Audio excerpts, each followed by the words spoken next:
Hi, everyone, and welcome to our webinar today entitled Shipwrecked or Smooth Sailing, How to Stay on Course with GG and PDPM. My name is Ken Bell. I'm the Marketing Executive for NetSmart Simple. I want to thank you for joining us today. So, as you know, October 1st changes are on the horizon, which includes a wave of new regulations, including the removal of Section G regarding QMs and reimbursement and the arrival of Section GG. So how can you chart a sure course and ensure smooth sailing for GG and PDPM?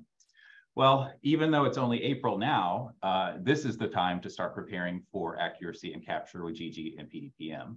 So today we're going to share findings on the most missed PDPM capture items and GG issues, including tips, strategies, and critical resources for success. Simple is proud to be your host for today's webinar. As part of NetSmart, Simple provides MDS, PBJ, and claims analytics to over half the SNFs in the country. And toward the end of the presentation today, we'll tell you how you can get more information on Simple, as well as our partners at QRM. And speaking of QRM, we're super excited to partner again with Quality Rehab Management, or QRM, to present this free training today. We'll be diving into the content in just a moment, but first, a couple of housekeeping notes.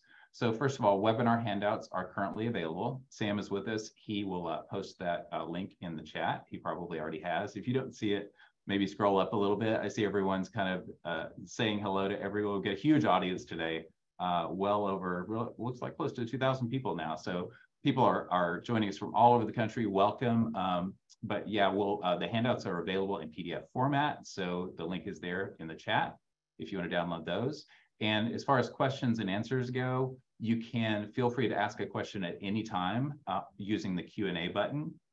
We have some time reserved toward the end of the session today to answer those questions, and Susan will address as many of those as possible during our Q&A portion. Do us a favor, though. Please be sure to use the Q&A button, not the chat button, to post your question. If you post it in the chat, as you can probably see, it's easy to get lost there. So please click that Q&A button and post your question there. So let's go on to introduce our speaker. Our speaker today is Susan Krall, Chief Strategy Officer with QRM. Susan is a physical therapist with 30 years of multi-state post-acute rehab management experience. Her client base includes for-profit and nonprofit SNFs and CCRC campuses all around the country. And at QRM, Susan helps clients identify strategies for enhanced outcomes and patient satisfaction in today's rapidly changing regulatory environment, which is why we're here today, to learn all about GG. And so with that, I'm going to go ahead and turn it over to Susan to get our presentation started. Thank you so much, Ken. We appreciate everything that Simple does and NetSmart to keep us all informed and to always be forward thinking. So we really do appreciate joining with you, and you make it an enjoyable experience for all of us. So here we go. And as Ken mentioned, it is a very busy time. Thank you all for taking the time to join us. I know your worlds are crazy and you've got a lot of demands on your time. So I'll try to make this, I hope, worth your time. And we look forward to your questions and providing and researching the answers to make sure we give you some good information there. So as you guys all know that have joined, we did get a lot of information last week about the lay of the land and what the course is going to look like in October. So we have our MDS item sets now. Of course, we didn't get the OSA item set yet, but we've been told it's coming probably the end of summer. And we have our draft RAI manual, and we have our proposed PPS, our SNF PPS final rule. So we have a lot more information, or at least we have confirmation more than we had before last week. So we're going to go ahead and jump in here. We're going to talk about some of the changes that we know about. GG is now going away. So as Ken mentioned, every day that we can try to do a better job at capturing GG accurately is a step in the right direction. It's not easy. PDPM Essentials, just a bit of an overview and some of the things that we're finding that are leading to misses and the consequences of those. And so we have a lot of resources also to share with you at the end, and hopefully that will be of help as well. So we'll just jump right in. Why are we talking about GG right now? So as we know, G is no longer going to be a part of the MDS dataset as of October 1. We know that G is currently utilized for quality measures. It's also used for reimbursement and Medicaid reimbursement in many, many states. So there's going to be ongoing changes there. We don't know what the answers are going to be yet. They haven't told us how they're going to replace the information that we've been getting from G toward the quality measures, and states are deciding on their own. And we've gotten updates as recent as like the last couple of weeks, Massachusetts and Iowa, Virginia, lots going on. So keep in touch with your state to find out what in the world's going on with the Medicaid reimbursement model. But what we do know is GG remains as the mandated universal set of questions, and it's used across the post-acute spectrum, and it's used to assess functional levels in self-care and mobility. I think everyone that's joining today has seen section GG many a time. So we know the questions are surrounding your bed mobility, your transfers, your toileting, your eating, your oral hygiene, dress, all of those, walking, and all of those self-care and mobility factors that are so critical, in fact, that way back when, a few years ago, there was a penalty put in place if we did not complete with 100% completion, at least on 80% of the claims submitted, we would get a penalty of 2% on our APU in the beginning of the fiscal year. So that percentage has gone up even from 80% to 90% in the proposed final rule.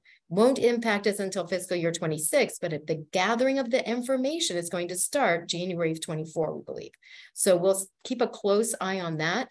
And when we say the penalty for dashing, we mean complete all of the questions in the item sets. And GG specifically is critical. And we're going to talk a lot more about GG, of course, but we cannot dash an assessment question. And we know that. We can dash a goal, but we cannot dash the assessment question on admission, discharge, interim. So just keep that as front and center. We don't want you all to have your 2% at risk. So completion, we can check that, right? So let's make sure it's accurate and complete. And we know that GG is utilized as a component of the PDPM nursing category as one of the drivers of reimbursement. And what we're seeing in the states as they move to PDPM models in some of the states, that they're definitely sticking with the nursing component, maybe not PT, OT, speech, but definitely the nursing category seems to be one that is sticking. So GG is a huge contributor to that reimbursement. So keep in close contact with your state RAI coordinators and what's going on as states move away from drug-based, as they have to request the OSA to be able to use it in October, and they will only be able to use it till the end of 2025. So there will be changes coming pretty quick on the Medicaid reimbursement model. So that's why we're talking about GG, right? Let's get it right. Here is the G. These are the G items and questions that are driving the quality measures today. So what's going to happen in October when we don't have these, right? So that's the question of the day. But when you look at these questions, there's definitely that crossover to GG, right? We're looking at improvement in function. The high-risk ulcer, the residents at high risk for pressure ulcer, and the low risk for residents, the low-risk residents who lose control of their bowel and bladder, those relate back to functional mobility, and the ability to move yourself. If you can't move yourself in bed, you're going to be prone to pressure ulcers. So they're covariants. So we've got all of that is in GG, as well as the residents whose need for help with ADLs has increased, and the percent of residents whose ability to move independently worsened. So we're going to be able to find all that in GG. And so assumptions are possibly there will be something coming from GG to then determine quality measures. And we also heard in the proposed final rule that they're going to be moving more towards that discharge functional score. And are we meeting the expected outcome? And that expected outcome is a very convoluted algorithm behind the scenes that takes all the information you gave in the MDS on what's happened to this patient, what are all their conditions and comorbidities, what's their baseline on GG in combination with all of those to get an expected outcome that we have to meet. So again, more reasons why GG has to be accurate. So learning the ropes on GG, and I have to thank Amy Gerlach, side note, on all of the cleverness that you see here. It is absolutely not me. And she did the beautiful deck for us. So it's very entertaining to me. So I hope you enjoyed too. So let's talk about it a little bit more. We know that there are a mandated set of questions in GG. The whole point of that is to determine how is this person performing in self-care and mobility? What is their functional level upon admission? prior to the benefit of intervention. And we're going to be looking at that through discharge because we have a discharge assessment that we're going to be capturing this information for the discharge date and the 2 days prior. So let's just, again, few refreshers. We're capturing usual performance in a 3-day window. Very different than G, which was the most help needed basically in a 7-day look back. So we're doing a focus on the usual performance in the first 3 days, right? That 3-day window. Or if it's an interim assessment, you're going to be looking at the ARD date and the 2 days prior. We'll talk about that more too. But this is setting the foundation for what are, where's this patient at now? And we've already answered on the MDS where they were at prior. So they're going to take, where was that patient at prior? Where are they at baseline? And for us caregivers, we've got to use that baseline to determine where are we going to take this person? What makes sense? Where are they going? And where do we need to get them to for success? So we're going to be using the established baseline to establish goals and care plans. And we know CMS is using it to set our expected outcome. And we know in October of 2023, GG will be required and included in admission, discharge, and OBRA interim completion. It is the driver of reimbursement under PDPM models for PT/OT and nursing. A little quirky deal here is that in PT/OT, it's used to, the level of independence is looked at to say, okay, how much is this person probably going to spend in therapy? How much time in therapy they're going to need? The more independent, the more engaged and active they can be in therapy. So the higher the reimbursement on the PT/OT side. For nursing, there's a lot of effort that goes into care for patients that have more needs for assistance in self-care and mobility support. So the more dependent they are, the higher the nursing reimbursement. It makes sense, but we've got to make sure we're getting it right and it's not skewed by one vision or the other. So let's again look at the rules. This is from the RAI. The assessment is based on direct observation, resident self-reports, and reports from qualified clinicians, care staff, and/or family. It's the admission, first 3 days prior to the benefit of intervention, and for the IPA, OBRA, and discharge, it's the ARD and 2 days prior, right? Critical to note, the documentation has to be there to support coding across all shifts and for the final determination, which we're going to come back and visit that. Now, the coding is exactly inverse to Section G, which has been a trick, right? We've had a whole conundrum about where are we getting this information? How are we going to get it from the frontline direct care staff, right? So I think for the most of the 700 and something locations that we've supported here, I see that the CNAs and the caregivers are still completing the G item set. And then the nurses are, gathering the information, asking the questions, and looking at, the assessment of how much help on the GG items are they needing. And 6 is independent. So the higher the number on GG, the more independent they are. And it's an interesting set of questions because you've got independent means no staff does anything. They're just on their own. Set up or cleanup assist, and very clear, are you supervising or providing touching? Or are you providing more than half the effort? Or are you providing less than half the effort?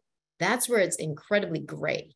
So that's been really hard, I think, for the industry to get their arms around. And then there's, instead of dashing, if they didn't do it, that task wasn't even attempted, or if it wasn't safe, or it was refused, or dependent, we've got options for all of those scenarios. 1, 7, 9, 10, 88. It's all there spelled out in the RAI manual, how to utilize it. So there's no need ever to dash a Section GG question, okay? So let's, I want to refer now to the GG training videos that they've done. They've just been updating them. I think in the last few weeks even, we got lying to sitting on side of bed as an example here. We've got the source. If you click on the link at the bottom right hand, and it's also in the resource, it'll open right up to the videos for the different GG item sets. To me, I think it's the easiest way to learn because it is a caregiver and a patient simulating the task as it's requested in GG. And it says, okay, how would you code that? And then you answer it, and then it tells you the correct answer and why. So it's an incredibly easy learning scenario. And you can see on the left, the caregiver is leaning in, hand underneath her, helping her sweep her legs off the bed and bring her to sitting, versus the second one on the right, where the patient's pushing herself up and there's just some help with the legs off the side of the bed. So in the left side, it's coded substantial max assist because it's more than half the effort. On the right side, it's partial moderate assist because it's less than half the effort. I love the videos. I hope that you guys can use them. And we've got from now till October to keep training our staff. So something they can do on their own. You just need that computer and the link. So I love the videos. And then we wanted to share a little bit about what are we seeing? What are some of the missteps causing some potential problems? So in the capture side of things, when we hear that the buildings and the teams are just defaulting to the therapy eval coding, it breaks my heart because the therapist, I'm a physical therapist, and I know when I walk in a room, I can't help myself. I'm going to set the room up for success. I know the rules on a GG score, but you just want to help. So, and it's just a 1-2 time picture, right? But the real crux of the matter is 24/7, what are they requiring, right? So we need to be looking at 1 a day versus each shift. Oh, we've got to get that patient's and family's input. They've got great insight into how much help that patient needs. Lack of signed and dated source document. This is a big problem. So there has to be an assessment tool that correlates with the actual GG recorded values, and it's being looked for by day 3. And I'm going to share what our medical review team is finding in a minute on this note. So that's very important. Those are some of the top missteps that we're seeing. The consequences of that is that we might have an inaccuracy in the identification of the level of assistance needed. So if we're not getting it accurate, then CMS's expected outcome level is not going to be accurate. Our goals might not be accurate, and we might not be providing the appropriate level of care, right? And CMS's expected outcome might be set too high because at the moment they set it as independent if we don't, sometimes if we don't answer the questions right. So we've got to get it right. And we want to get payment commensurate with the services that our teams are providing. So those CNAs, and they're providing 24/7 bed mobility, transferring, help with oral hygiene, toilet, all of that is so time consuming. We need to get every penny into our, providers' hands. And under audit, we don't want your payment at risk. So again, we've got to know what they're looking for, and we got to get it right. And the other question of the day, how is this going to impact quality measures if they begin pulling from GG for functional improvement versus G? And we already know they're looking at it for the discharge functional outcome score. They've already told us that it's first reported and then it impacts us, right? So on our payment side. So let's keep looking. Oh, we got a poll question here. So I'm going to turn it over to Ken for that poll question. All right, yeah, thanks, Susan. So let's bring up our first poll question. This is on GG documentation. So we do have a great audience today. Looks like well over 2,000 folks from all over the country. I'm seeing pretty much every state in the union represented. So take a look at that live question on your screen. On average, how often does your team document on GG items within the 3-day window? And then you've got multiple choices here: once a shift, multiple times a shift, once every 24 hours, or we get info from the therapy department, or not sure. So we'll leave this up for a few more seconds here to give everyone a chance to respond, get a good representative sample. And then Susan, I'm sure you'll have some thoughts on this, on the results when we have those. So yeah, just take a second here, click on that response on your screen. We appreciate your input. Okay, it looks like we've got over about 2/3 of our audience responding already. Thanks for those. Let me go ahead and end this poll, and I'll share those results. Once a shift. Thank you. Multiple times a shift even. Yeah. Great. And Susan, so just for the recording, for folks who watch the recording later, let me run down the results real quick. Thank you. People say about 40% of our audience say once a shift, 10% say multiple times a shift, 20% say once every 24 hours, 24% say they get info from the therapy department, and 6% not sure. So, I mean, you've heard my spiel. I would love to see that we get the info from the therapy department scaled back, unless the therapy department truly owns going to the direct line caregiving staff and family and patient and owns the full responsibility of getting the accurate information, and it's not just from their eval.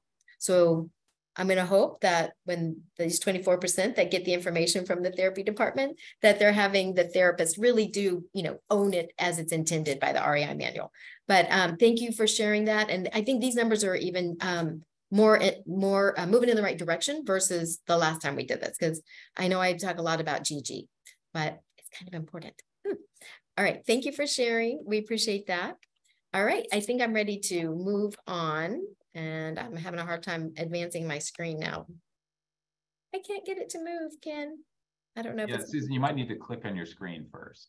Just click on your screen and then you should be able to advance. Okay. There we go. Thank you. Oh, technical. Let's see, what would I do? Okay, medical review. We do have, a medical review department that is very active these days, as I'm sure you all are. It's really heated up. And so GG we have had PDPM audits now, and we're looking at very closely, what are they doing? What are they looking for? Because there's so many different options to pull from, right? So from all the diagnosis being supported and, all of the, isolation being supported that we've gone through with COVID, there's so much to look at. But what we have found is that lack of substantiation of the MDS section GG is an easy grab for medical review auditors. They're going to be looking for the GG supporting documentation to compare it to what was captured. So the reviewers are determining a residence function score to be consistent with independent performance if they can't find that.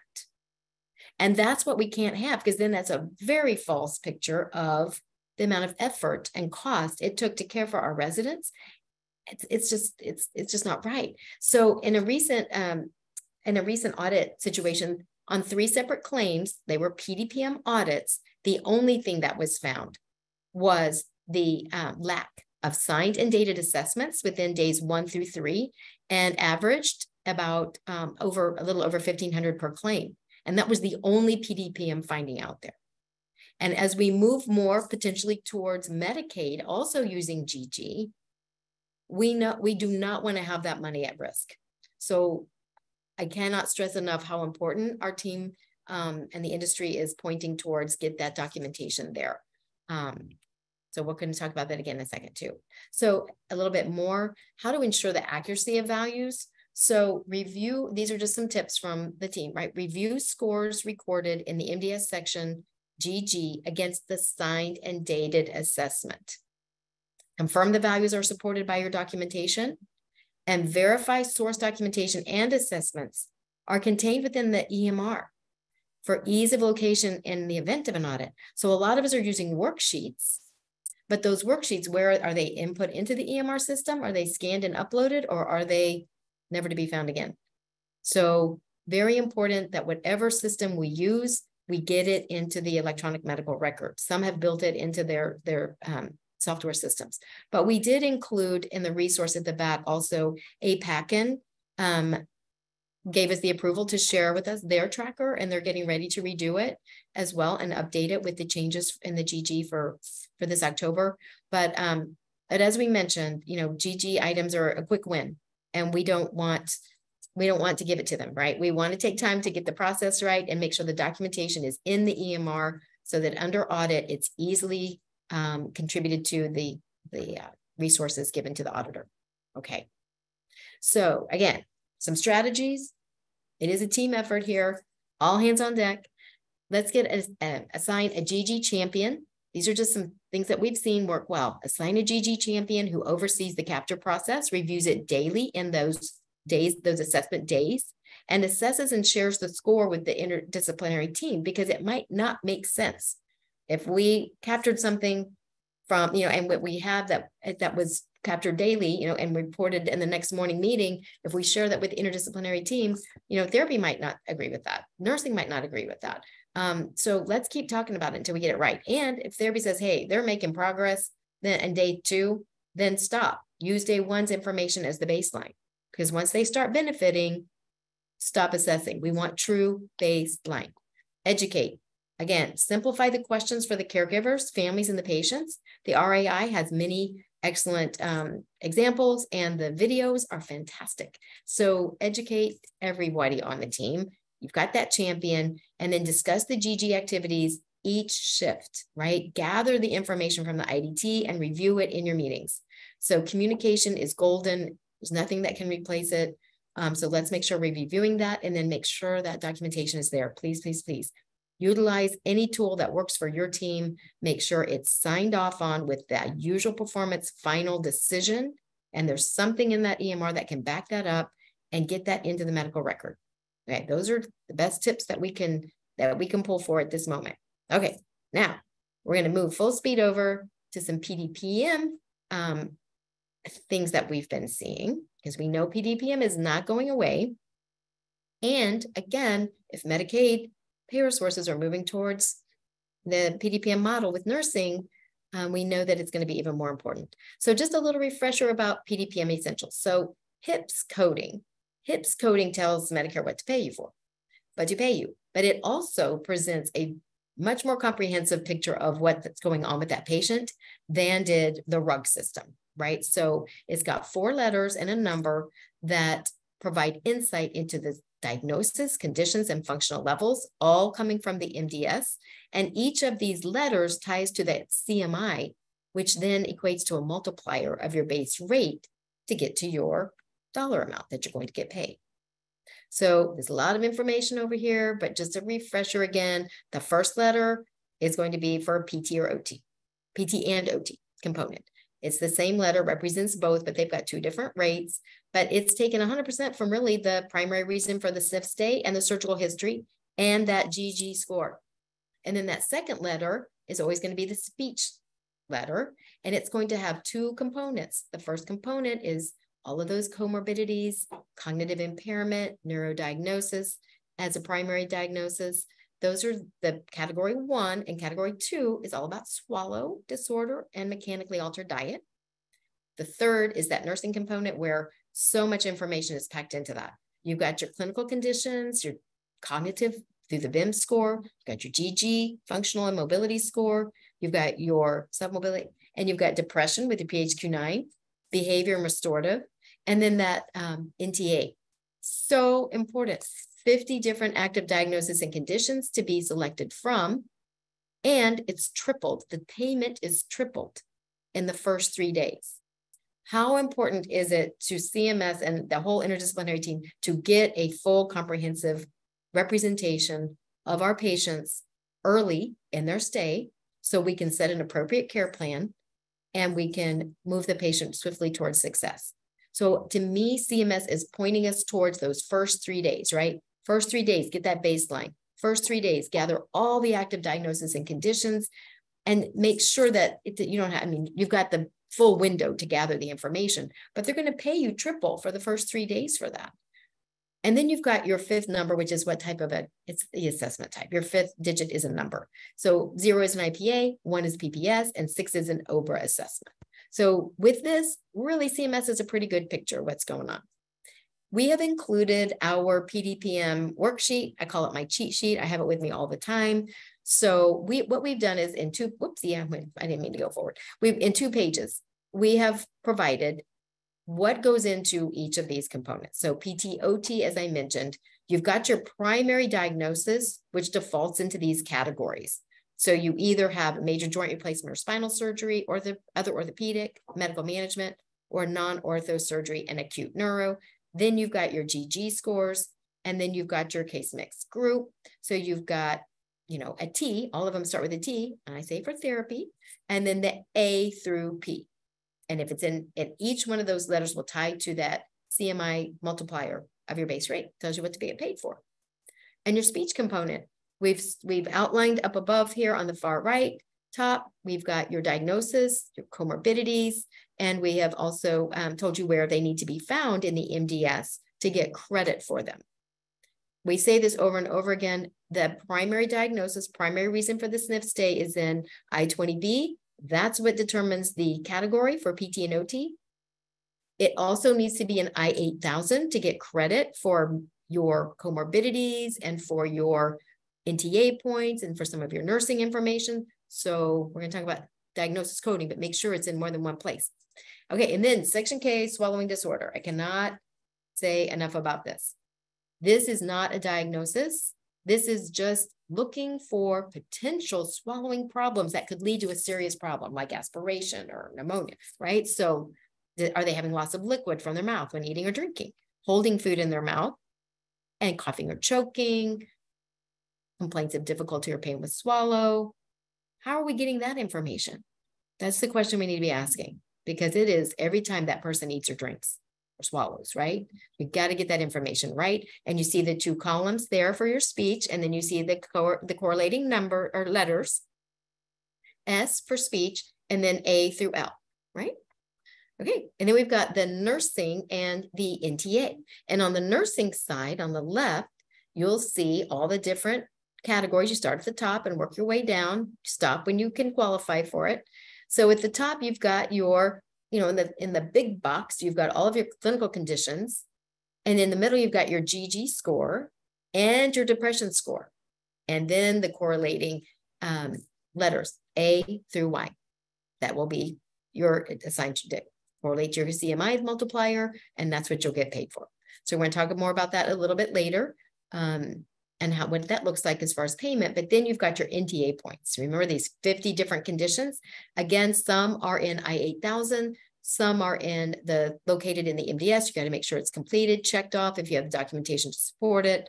So we want to make sure that you know exactly where in the MDS to get this. We've provided this at the end, and there's a link in the source at the right there if you want to click it when you have it open. So I hope that can help you guys. Top misses. Out of all those that we just ran through, over and over and over again, ST, swallowing disorder, mechanically altered diet, nursing, that shortness of breath. We've got the diagnosis to go, along with the COPD and the asthma, but we don't have the shortness of breath assessed. And then we've got NTA. We've got all these NTA points at risk, failing to report conditions and diagnosis in all of the MDS capture sites. So what happens is you might have something in I-20B that could be an NTA point, or I-8000, but it's also not checked in the MDS, or it's checked in the MDS and it's not in I-8000. So we have to understand how important it is to capture it in all other locations where you're going to get credit for it. Okay. Core Analytics, a NetSmart, part of the NetSmart family, has provided us with national percentage capture. So it's not something that's just right out there in front of us all the time. And why would we want to see that? It's much like getting your pepper report, right? So it's when you look at your own location and you see where you're trending and you compare it to national averages and your percentages, national averages, are you way off the chart above it, or are you way off the chart below it? What does that mean to you? How can you use that? Kind of the rule of thumb, right? If you're in the upper 80, if you're like upper 80% and above, it might be absolutely critically appropriate. You might have a ton of acute neuro admissions. You might be at 50% on the non-orthopedic surgery and acute neuro. That might be your clientele. Just make sure that you've got the diagnosis, the documentation, everything ticks and ties to support the capture of that. That's all that we're saying. We're not saying it's wrong, it's bad, it's going to get you in trouble. We're just saying you might be an outlier, so you need to make sure that under scrutiny, everything is correct. Likewise, if your depression in-split is at 0 and the national average is running at 19.7%, are we missing something somewhere? Who's completing the PHQ-9? Do we need some more education and training? Do we need to try a different person to administer it? That's all we're saying here. So if this can be of help to you, have at it. Thanks, Core.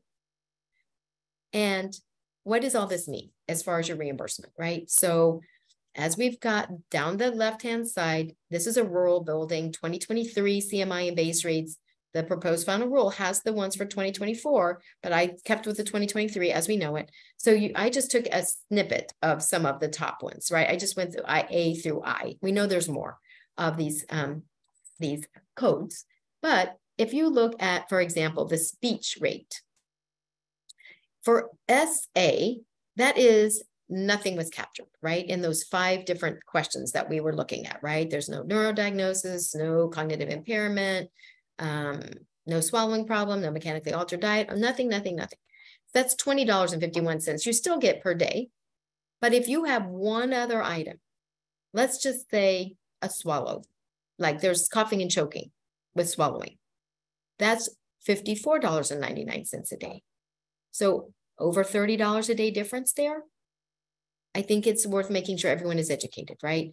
Go to the nursing category. And if we look at the 256.35 HDE2 versus HDE1, the only difference there being depression capture. If it ends in a 2, it's depression capture. So you can see $256 a day versus $213 a day, 40-something dollars a day difference there. Let's make sure that that depression capture is correct. And on that NTA point, we know that NTA is triple on the payment, day 1, day 2, day 3. You're looking at, zero is captured in those 50 different conditions and comorbidities. You get $58 a day versus, 12 or more, you get 261 a day times 3. That's real money. So you gotta make sure we're getting it right? So we're going to go to a poll question number 2 now for Ken. Yeah, let me bring that up. Thank you. Okay, so you should see that that live poll on your screen. This is on Section K documentation.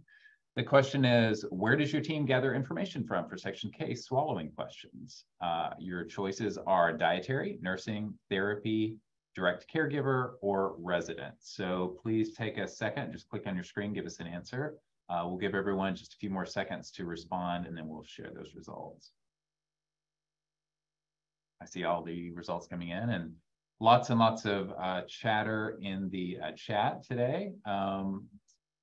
Looks like we have lots of folks from all over the country, and so this should be a great representative sample. Okay, well, looks like we've got about 2/3 responding, so I'm going to end that poll and we'll share those results.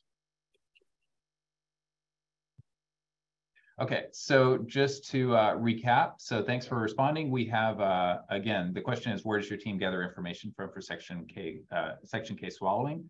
Dietary, 66%, nursing, 69%, therapy, 78% of our audience, direct caregiver, 48% of our audience, resident, 48%. So lots of overlap there. Susan, I'm sure you have some thoughts on that. I do. I know I just was on my soapbox about this. So again, therapy, how many times is the therapist with the patient when they swallow, right? They're swallowing water throughout the day. They're taking their meds throughout the day.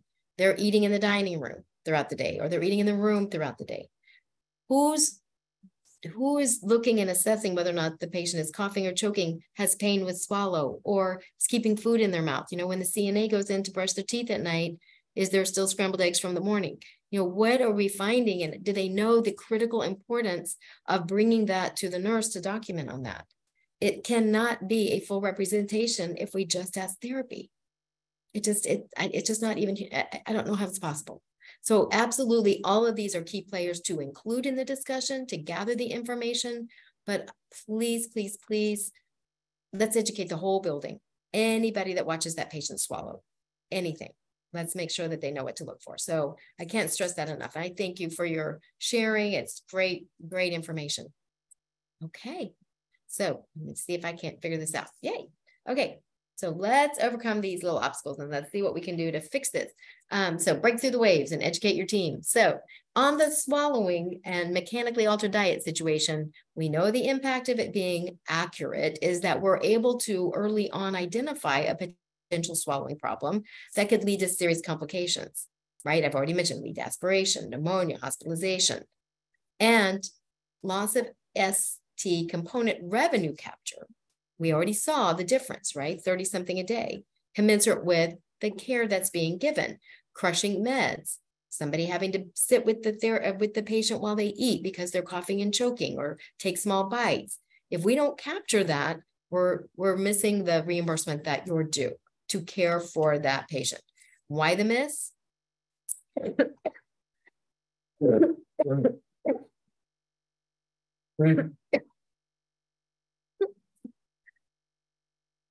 I promise I'm not coughing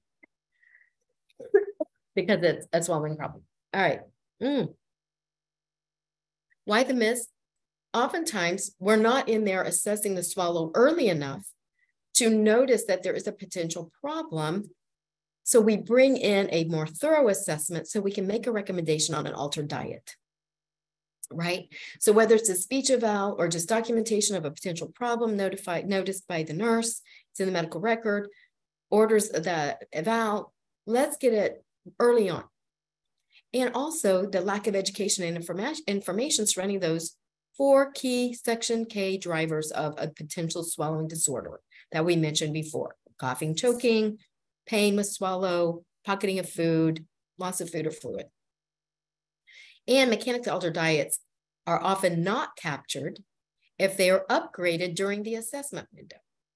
And a note, if it has been ordered and consumed even once during the look back, it should be captured. And a myth, I've heard this so many times: you must have a diagnosis of dysphagia to capture a swallow disorder.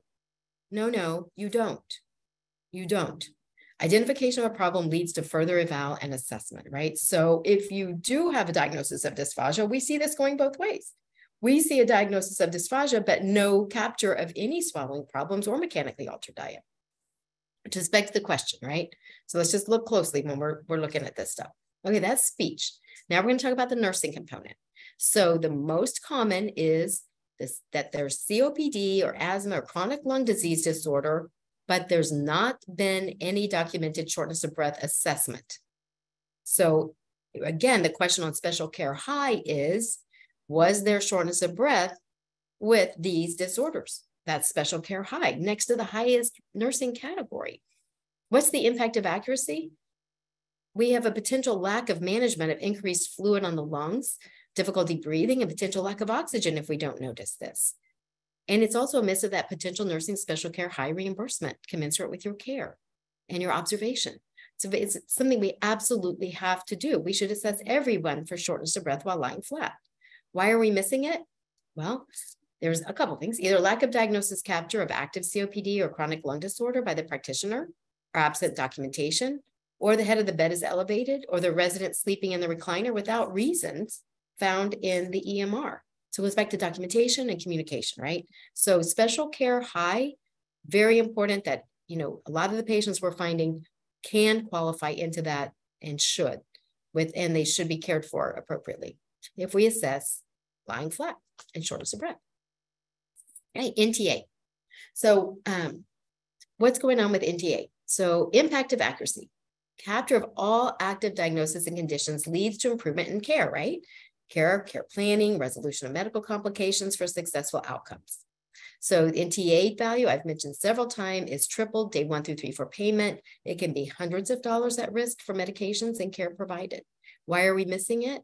I'm going to repeat myself here a bit, but lack of diagnosis capture in I-20B and in I-8000 must be both places often, and lack of diagnosis in I-8000 period. You might have a check mark, but no diagnosis in I-8000, or you might have lack of a check on the MDS indicated an active diagnosis or condition. And oftentimes absent provider documentation of the diagnosis in the medical record to support that capture. So we do also provide you a physician query form that you can provide to your physician so that he can review and sign off on that, so that he can, with that sign off, you can put that in your EMR system and have that backup. And so we need to make sure that that's not the problem. We've got to get the documentation, the medical record to support the overall capture on the MDS, right? So smooth sailing ahead, what are we going to do? Invest in education of your IDT members. Can't stress that enough. Identify gaps in capture, processes, and communication. Implement strategies for monitoring the capture prior to your assessment reference date. After, it's too late. So whatever tips and tricks you need to build into your system and your software, go for it and enforce it, because oftentimes we see the tips, we see the UDA build up, but it's blank. So it's got to be monitored and enforced. And then utilize your partners for support. We're all here desperately trying to support you and provide education and training and resources to provide analytics so that you can trend and review your PDPM capture by component. Please tune in to state-by-state Medicaid reimbursement remodeling. Oftentimes you guys at the front line are the first to see and hear of the changes by the state. It's not something readily accessible to, they're just not putting it out everywhere every day. So keep us in tune so we can be better partners to help support you and educate and train your teams. And then quality measures. Watch for those updates from CMS on the G replacement strategy. And we'll all be here to help as much as we can, keep you informed and educated on what's going down. Okay. So with that, we did provide a lot of links to resources, including the MDS final item set.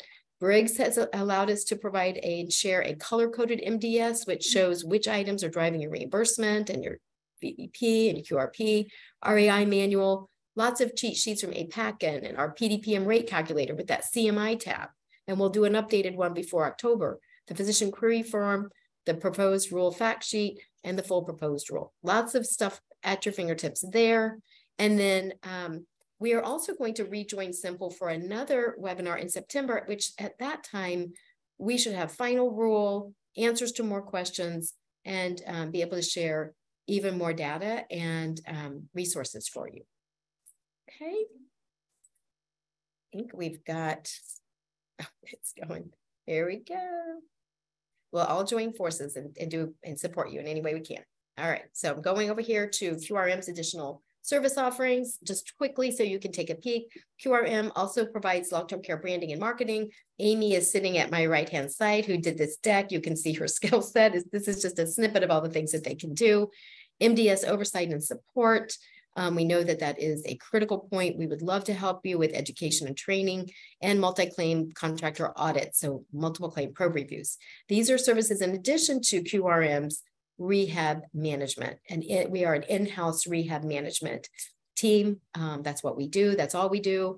And we're supporting over 700 locations at this point in multiple states, and we're honored to support you all. So we've given some links for additional late industry updates and questions. And then I believe I will turn it over to Ken to share a little more about Simple. Thanks, Susan. Yeah, real quick, we're going to get in Q&A here in just a second, but I wanted to give you a quick overview of Simple and Core. Susan did refer to some Core analytics data earlier on.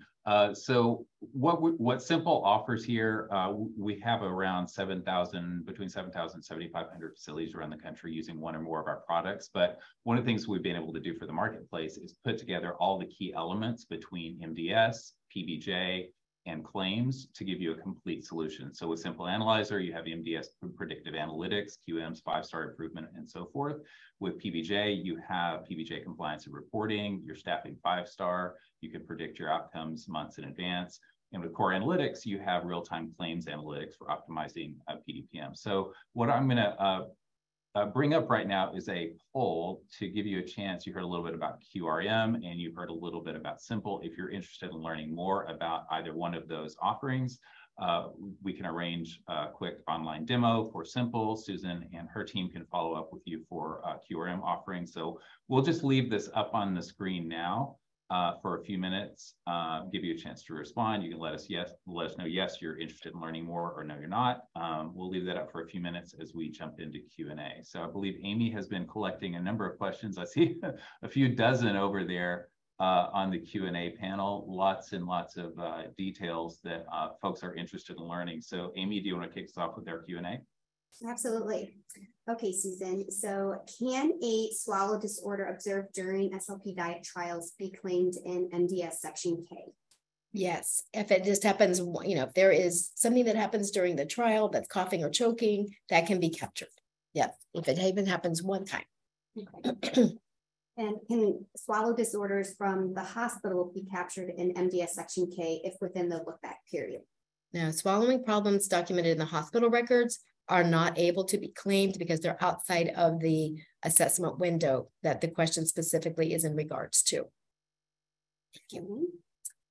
How should MDS Section GG be recorded if resident performance values are only provided by therapy?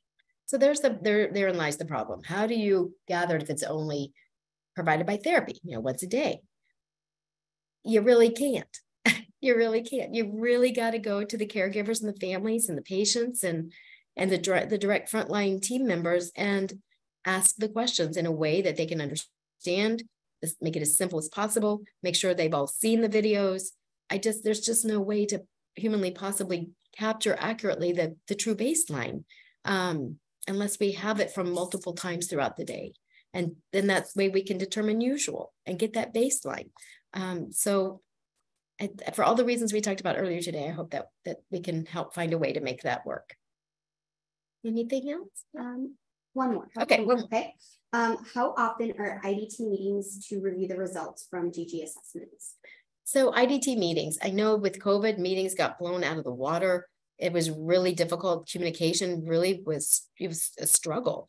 But seriously, when we first started PDPM, our slides had a timetable for the first 7 days. And it was like, no matter what, everybody meet on day 3, right? No matter what, meet on day 3, make sure you've got that documentation coming. It's been in the medical record for your GG score. Make sure you're capturing well on your way for capturing all the diagnosis and the conditions, and make sure that you guys are just communicating about, what are we looking at as far as maybe potentially even depression or, cognitive impairment. Where some of these big drivers, we need to make sure that we touch point. And if we could have daily meetings, that's ideal. Tag it on to the other meeting and talk about those patients that are in their assessment windows on your Medicare Part A or in their assessment window at the discharge. Make sure everybody knows you're in a GG assessment window now coming up for your OBRA assessments in October, if you're not already having to do them, and your discharges. So make sure we're actually gathering great discharge information too, because that's your chance to shine. You've worked very hard. So I hope that helps a little bit. Okay. All right. How are we doing on time? We're good. So there's several questions. Okay. So Susan and team will answer all of those, and we'll deploy a FAQ document in the next couple of days. Yeah. Those answers. Yeah. So we've got to the questions. We really, really appreciate you joining us today. We'll make sure the webinar recording is out and slides available, as Ken mentioned. Ken, do you have anything to wrap up with?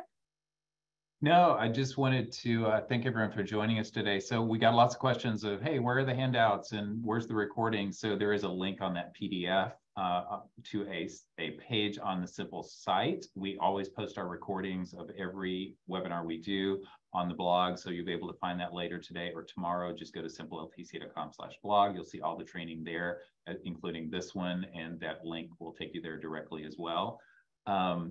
And I want to thank Susan Kroll with QRM and Amy Gerlach with QRM as well for all their work and expertise in putting this training together today. And by the way, Susan and her team and Simple and our team will be at a packet next week in Las Vegas. So if you're attending that show, come by and say hi to us, learn more about the products and services. Let's talk GG, let's talk PDPM, let's talk all of these things. Including data and where it's going and what to look forward to on October 1st. So we hope to see some of you folks in person there. Again, thanks everyone for attending. Look for a follow-up email tomorrow that have all these links in it. And we really appreciate everyone joining us today. We hope everyone has a great day. Thank you all. Take care.